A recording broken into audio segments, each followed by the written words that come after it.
lamentablemente los incentivos Claro. hoy te llevan a que las personalidades políticas tengan un carácter casi que antidemocrático. Tienen la piel cada vez más delgada para recibir críticas y cuestionamientos, incluso procesos de mejora, o sea, propuestas para hacer las cosas mejor de lo que la están haciendo, pero son cada vez más agresivos frente a la persona que piensa distinto o a sus contendores políticos, los clasifican como enemigos.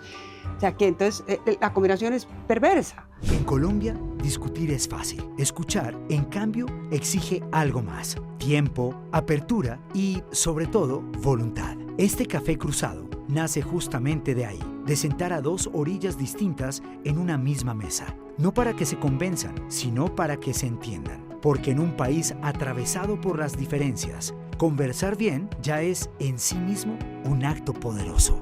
Hoy con Catalina Botero y Alejandro Santos.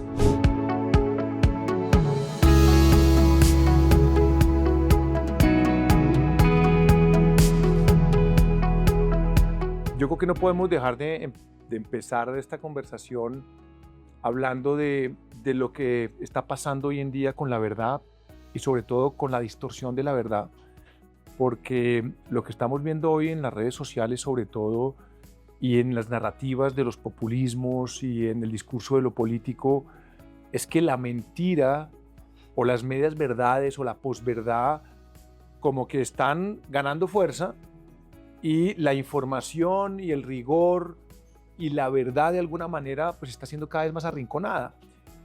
¿Cómo estás viendo un poquito ese triunfo de la desinformación? ¿Podremos hablar de un triunfo de la desinformación, Catalina? ¿Cómo lo ves? Pues en el 2017 la palabra, digamos, del año en Oxford fue posverdad. ¿Y qué es la posverdad? Son hechos alternativos, como los como los ha llamado Trump, que no tienen ningún fundamento en la realidad, que no tienen evidencia empírica, es decir, desinformación. Y eso ya desde 2017 era clarísimo. Y cómo se utilizaba sobre todo en contextos electorales era clarísimo. Y durante la pandemia la desinformación en materia de salud pública, que costó yo creo que muchas vidas, fue también muy evidente y sobre eso hay abundante literatura. Y yo creo que nosotros hoy en Colombia estamos asistiendo a fenómenos de desinformación profundos y muy preocupantes, sobre todo en este contexto electoral. Claro, digamos que si uno empieza a mirar como el riesgo, el peligro de la desinformación en contexto de violencia en un país donde lamentablemente la violencia ha venido incrementándose, donde eh, la ideología está teniendo un peso cada vez más importante, donde la desconfianza del uno con el otro también, hemos visto que somos uno de los países que más desconfía, y uno se pregunta, esto cada día se ve más complicado, ¿no? Las sociedades están cada día más desinformadas. Vivimos en un país que es democrático como Colombia, que tenemos una organización electoral de la cual podemos sentirnos orgullosos, pero esa desinformación se abre camino con una fuerza increíble y todo el mundo está mintiendo a su manera, Sí. ¿no? Entonces uno ve, No todo el mundo. bueno, Feliz. no todo el mundo, tienes toda la razón, pero los políticos en general están aprovechando esta coyuntura y tú que no solo conoces tanto el tema de la desinformación, sino el tema de las redes sociales, ¿hay salvación en este mundo o en esta sociedad digital donde los algoritmos lo que hacen es dividirnos, alejarnos y donde la mentira navega muchísimo más fácil que la buena información? ¿Tú ves que hay futuro? Sí, sí. Lo primero es entender en qué consiste la desinformación. La desinformación no es una persona diciendo mentiras en Internet.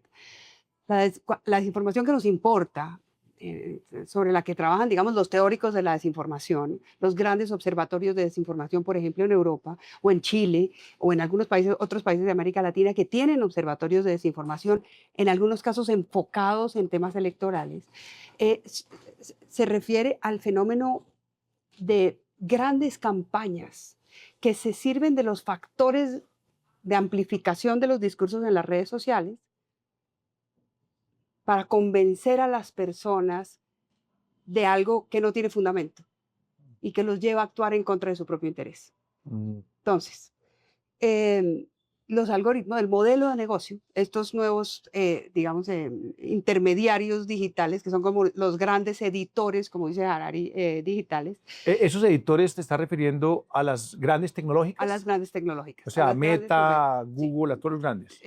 TikTok, Meta, a todos los y ahora a los sistemas de inteligencia artificial. Okay. O sea, todos los sistemas de inteligencia artificial tienen unos grandes editores que son los que deciden qué te responden cuando tú haces una pregunta. Si tú le preguntas a ChatGPT, ¿se van a robar las elecciones sí o no en Colombia? Te va a contestar algo. Y ese algo es decidido por un editor digital, por una máquina alimentada por unos datos. Bueno. Entonces, quienes esparcen las teorías de la desinformación conocen cómo funcionan esos mecanismos de amplificación de los discursos. Saben cómo convencer a sectores de la población que han manifestado, por ejemplo, rabia, temor, miedo. Saben qué mensaje les pueden hacer llegar a esos grupos para convencerlos de algo que no es verdad. Y yo te pregunto, digamos, Giovanni Empoli es un italiano que sacó un libro que se llama Los ingenieros del caos, que habla precisamente de cómo esos grupos que saben cómo funcionan estos algoritmos y cómo los pueden manipular muy inteligentemente con unas estrategias muy específicas, y eso termina teniendo una divulgación en estas plataformas poderosísimas.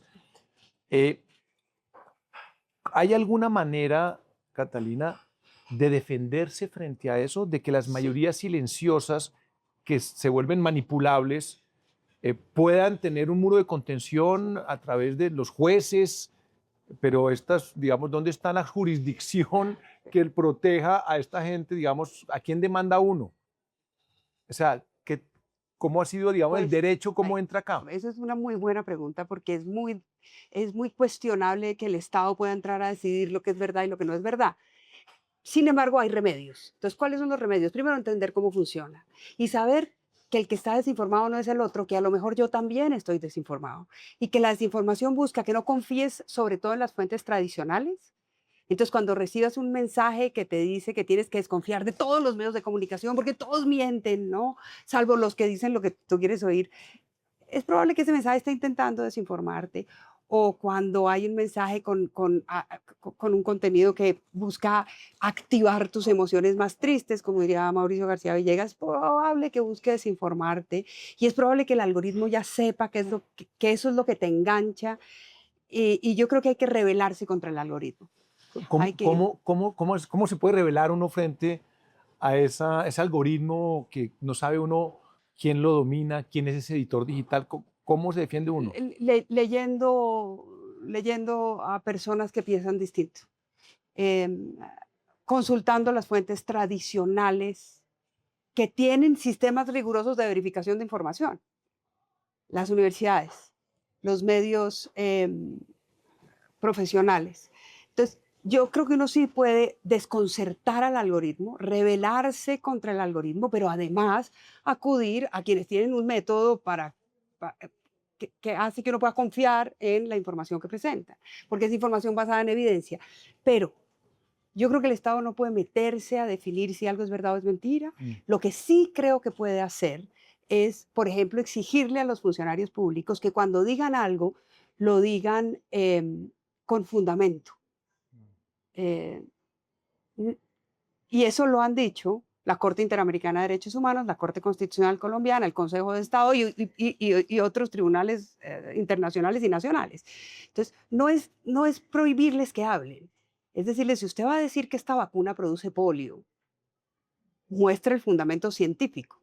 Si usted va a decir que se van a robar las elecciones, muestre el fundamento para decir que se van a robar las elecciones. En eso hablas de los medios profesionales y yo creo que es una buena puerta para hablar del periodismo y del periodismo como el tratamiento de la información profesional, con contexto, con rigor, con método, con la capacidad de contrastar. Y lamentablemente pues, el periodismo y los medios en el mundo pues, están en crisis, sus modelos de negocio están naufragando.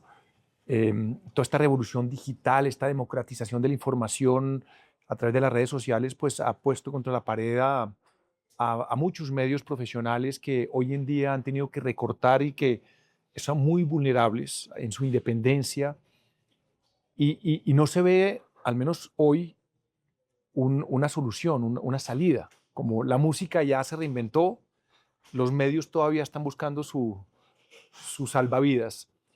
¿Y tú cómo ves alguna alternativa? Estas propuestas que a veces proponen de que hay unos fondos públicos o estatales que ayuden a los medios, o eso es una herejía, entendiendo que hay países donde eso te termina siendo un instrumento del poder político para presionar a los medios, o esto pues es un tema donde el mercado se va a encargar de solucionar esta situación de crisis de la buena información, ¿no? O una crisis donde las democracias necesitan buen periodismo, necesitan buena información, pero en momentos donde los algoritmos están muy fortalecidos y el periodismo está muy debilitado, ¿cómo logramos un poquito equilibrar esas cargas? ¿Tú cómo ves eso? Pues mira, ahora a mí me parece importante que hablemos y que sobre todo hables tú sobre por qué el buen periodismo no puede ser reemplazado por el mejor de los influenciadores. O sea, ¿qué es lo que tiene el buen periodismo que hace que no pueda ser reemplazado por una persona que opina en Internet? Pero antes de hacerte esa pregunta, porque tú eres el experto en esta conversación sobre eso y tú has estado toda la vida en los medios, yo sí quisiera decirte que me parece importante, uno, rechazar la idea de que el periodismo es todo malo, todo comprado, todo interesado, todo manipulado.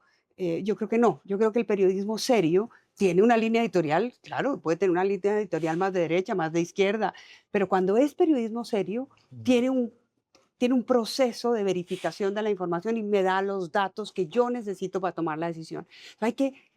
Yo creo que hay que revalorar frente a las audiencias la importancia del periodismo para tomar decisiones informadas. Pero además sí creo que tienen que existir fondos. Lo que pasa es que no deben ser fondos discrecionales, porque si no los gobiernos los usan para castigar a los que los critican y a los que los investigan, y para premiar a los que los alaban y muestran, ¿no?, sus grandes proyectos de gobierno. Y en tercer lugar, yo creo que ChatGPT y todos los sistemas de inteligencia artificial generativa y los que estamos utilizando hoy todos los días, que se alimentan de los datos que el periodismo, encontrar la verdad periodística, la verdad con fundamento, cuesta mucha plata. Y hacer buen periodismo cuesta mucha plata y toda esta gente utiliza esos datos en las redes sociales, o sea, las grandes plataformas de distinta naturaleza utilizan esos datos y no les revierten al periodismo lo que costó encontrar eso. Entonces, por eso creo que sí, que hay que repensar en cómo redistribuir las ganancias de esas plataformas para que le devuelvan al periodismo lo que le deben al periodismo. Hay que hablar más y quiero que que hablemos un poco de eso, sobre por qué el periodismo no puede ser reemplazado por influenciadores o grupos de WhatsApp. Y creo que deben existir fondos, obviamente administrados por organizaciones neutras, que sean capaces de administrarlos con criterios objetivos periodísticos. No, y en eso, digamos, cuando tú hablas de lo que significa ser periodista. Claro. ¿no? Y hacer periodismo. Y hacer periodismo. Explicarle a la gente por qué eso no puede ser. Explícale a la gente por qué eso no lo puede reemplazar un influenciador. Claro, entonces ahí creo que el tema es un tema también de definición, porque ahora se llaman generadores de contenido. Sí, ya. Entonces, uno tiene que decir, bueno, ¿qué es ser un periodista? ¿Qué es ser un influenciador? Porque es que un generador de contenido como concepto, pues puede ser un gran periodista o puede ser, o también el gente que se come unos marshmallows frente a una cámara y hace 3 chistes y es un generador de contenido. Entonces hay que entender muy bien de qué estamos hablando. En el fondo estamos hablando de periodismo, estamos hablando de un protagonista fundamental de la sociedad, que en el fondo es una persona que está tratando de leer lo que está pasando con la sensibilidad de un criterio honesto, con ojalá una formación de un entendimiento de la realidad, subjetiva sin duda, pero con un método y con cierto rigor, y que con ese proceso de tratamiento y de verificación de la información con distintas fuentes, donde uno puede hablar con mucha gente, construye un relato relativamente fidedigno frente a lo que está pasando. Y ese proceso profesional riguroso es el que se ha perdido. Y esa persona, ese periodista, es la voz y los ojos de esa sociedad. Y lamentablemente, pues, el buen periodismo es un periodismo costoso.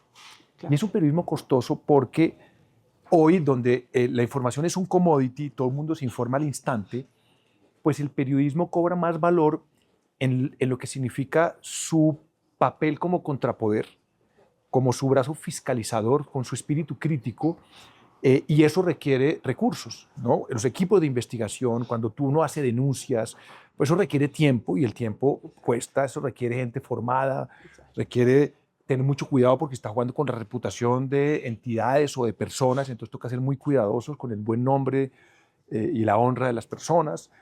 Pero al mismo tiempo, si estamos hablando, por ejemplo, de tener periodistas que lean las distintas realidades, estamos hablando de los corresponsales. Yo me acuerdo cuando los medios tenían corresponsales en todas las regiones de Colombia.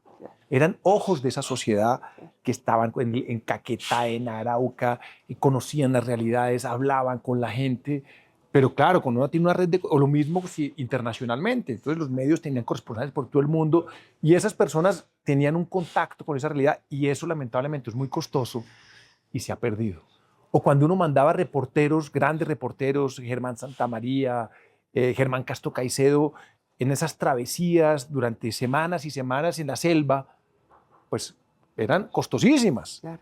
Y eran grandes periodistas que terminaron siendo además grandes escritores. Claro. Muchos de esos grandes escritores, empezando por Gabriel García Márquez, empezaron siendo grandes cronistas.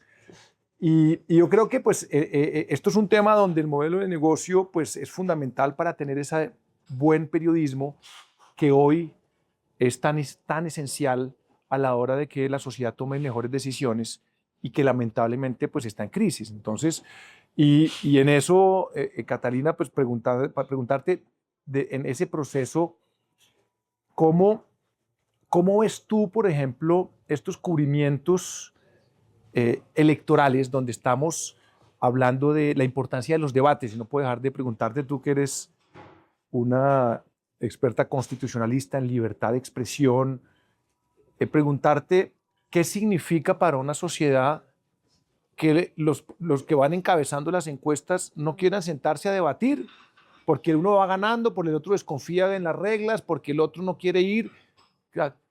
¿Qué significa eso para la sociedad? Y si hay alguna manera de que eso no suceda. A mí me parece fundamental que haya debates, porque yo sí creo que la gente tiene derecho a ver a las y los candidatos en acción contestando preguntas concretas sobre qué van a hacer respecto de los temas que nos interesan a todas. Y me parece que no ir a debates es de alguna manera traicionar como un proceso democrático que necesita esa información para poder deliberar y para poder tomar decisiones. Entonces, ¿la gente con qué se queda? Con el avisito de inteligencia artificial que le muestra a ese sector de la población lo que le genera una emoción. Pero ¿qué va a hacer esa persona con la salud, con la infraestructura, con la seguridad? O sea, con los temas que le importan a la gente en Colombia. El debate sirve para que esa persona tenga que, digamos, que presentar esa idea en concreto frente a sus opositores y para que nosotros podamos tener la información que necesitamos para poder decidir de manera informada y no con fundamento en clipsitos de TikTok, ¿no? O cualquier otra red social. Entonces, yo creo que habría que hacerles un llamado democrático para que se sienten a debatir. Claro, que haya reglas justas, está bien, pero entonces siéntense a acordar las reglas. Es que no puede haber reglas justas si no se sientan a acordar las reglas. Que solo quieren debatir con algunos. Eso no es razonable. ¿Cómo? Y yo creo que en ese tema de sentarse en la mesa a ver qué reglas tienen. Eso está bien. Es como una antesala de lo difícil que puede ser un acuerdo nacional en Colombia, ¿no? Claro. Si los candidatos no se ponen de acuerdo en reglas mínimas para debatir, en las cuales se sientan en confianza, se sientan tranquilos, que debatan los 4 primeros, porque pues obviamente no va uno a meter a 17 candidatos, hay maneras, y eso está inventado, no han sido capaces de sentarse a que los colombianos tengamos la oportunidad de oírlos en profundidad, pues eso es un mal presagio de las posibilidades de un acuerdo nacional o de unos grandes consensos que De necesita este acuerdo, pero país. otra cosa Sí. adicional es que verlos en acción. Uno no solo elige a una persona porque sabe qué va a hacer con la educación en Colombia. Uno elige a una persona porque es una persona que es capaz de tener sensibilidad, que es capaz de tener empatía, que es capaz de oír al otro y que es capaz de construir para todo el país. Y uno eso lo ve en los debates. Uno ve en el debate el carácter Mm. y el carácter es fundamental. O no sé qué opinas Sí. tú, pero el carácter yo creo que es fundamental para poder gobernar un país tan difícil como Colombia. Perdóname, el carácter, y perdóname, quiero hacer un énfasis en eso que estás diciendo, el carácter es hoy quizá la virtud más importante para gobernar. En un mundo hostil, En un mundo hostil. ¿no? En un mundo muy hostil donde todas las fuerzas conspiran contra un buen gobierno. Sí. ¿Por qué? Porque un buen gobierno es un gobierno que busca gobernabilidad. Gobernabilidad es la búsqueda de los consensos en torno a las diferencias, en buscar caminos intermedios donde todo el mundo tiene que hacer sacrificios. Y eso sí, hostil por la posverdad y por toda la desinformación que estamos hablando. Hostil porque los extremos son los que están marcando la parada en el debate público. Hostil porque los populistas son los que están aquí pues siendo los nuevos protagonistas. Hostil desde todo, hostil porque la inteligencia artificial nos está, digamos, llevando por unos caminos que no sabemos controlar. Entonces, si el gobernante no tiene carácter para defender sus posiciones, para imponerse, digamos, como gobernante o como líder, pues puede hablar 3 idiomas, puede ser el más honesto, puede estar el mejor rodeado, puede tener una cantidad de virtudes que son sin duda importantes, pero si no tiene el carácter, todo lo demás se empieza como a desmoronar. Sí, pero yo también cuando hablo de carácter, hablo de un carácter democrático. Es decir, un gobernante que no se moleste porque le hacen una pregunta incómoda. Un gobernante que no se moleste porque le están advirtiendo que está siendo contradictorio y que resulta que es que dijo lo contrario hace un año o 2 y que no utilice el argumento personal para desacreditar a quien le está haciendo la pregunta, no a la periodista o al periodista que le está haciendo la pregunta, sino que realmente la conteste. ¿Y por O qué sea, crees que está? Perdón, te yo creo que interrumpo. ese carácter Sí. tiene que ver con un carácter democrático. Sí. Eso, para mí eso es la templanza. Y esa No es el que se levanta a dar gritos, imponer y, Total. ¿no? y patea la mesa. Eso a mí me parece que no sirve en un país como Colombia. Total. Por supuesto sí, la fortaleza, por supuesto sí las convicciones firmes, la capacidad de oír, ¿Y entender. por qué crees, y yo creo que podemos terminar un poco con esta pregunta que dejo sobre la mesa, es, ¿se ha perdido ese espíritu de tolerancia, ese carácter democrático de tener la fortaleza de recibir críticas sin sentir que lo están amenazando, sin sentir que te están vulnerando en tu integridad, cuando en el fondo, pues la democracia es, sobre todo cuando uno quiere gobernar, es estar en medio de la adversidad, en medio de una cantidad de posiciones encontradas que son distintas a las de uno y que no es que son enemigos, sino que piensan distinto. ¿Tú crees que ese carácter democrático que le estás hablando ha venido perdiendo peso y que cada vez que hay alguna crítica o algún espíritu o alguna sátira son menos receptivos a eso? Yo creo que tienen la piel cada vez más delgada para recibir críticas y cuestionamientos, incluso procesos de mejora, o sea, propuestas para hacer las cosas mejor de lo que la están haciendo, pero son cada vez más agresivos frente a la persona que piensa distinto o a sus contendores políticos, los clasifican como enemigos. O sea, que entonces la combinación es perversa, porque no aceptas ninguna crítica y sin embargo quieres casi que destruir, desaparecer al que piensa distinto, ¿no? Y así no se gobierna en democracia, así se gobierna en dictadura, sí, claro, así se gobierna en regímenes autoritarios, Claro. pero así no se gobierna en democracia. Ahora, tú eres periodista, dime tú cómo lo ves desde ese lado. Yo lo veo en que lamentablemente los incentivos Claro. hoy te llevan a que las personalidades políticas tengan un carácter casi que antidemocrático, porque en este mundo digital donde la nueva política se está, digamos, reinventando, pues triunfan las posiciones más radicales, la moderación la castigan, la sensatez se ve como tibieza y como un tema, digamos, marginal.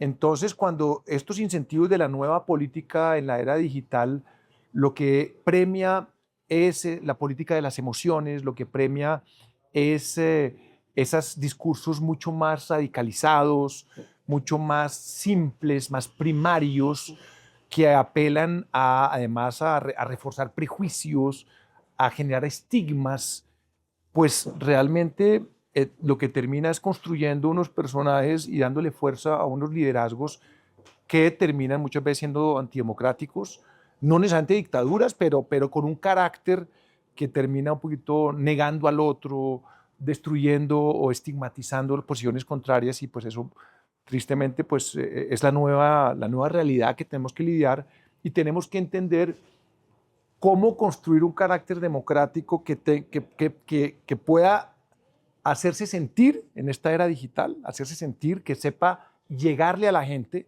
Sí. porque también hay que entender que hay unas nuevas reglas, Sí. sin perder la sensatez, sin perder el pluralismo y sin perder un poquito este tema de que la realidad no es ni blanco ni negro, sino una tonalidad de grises, ¿no?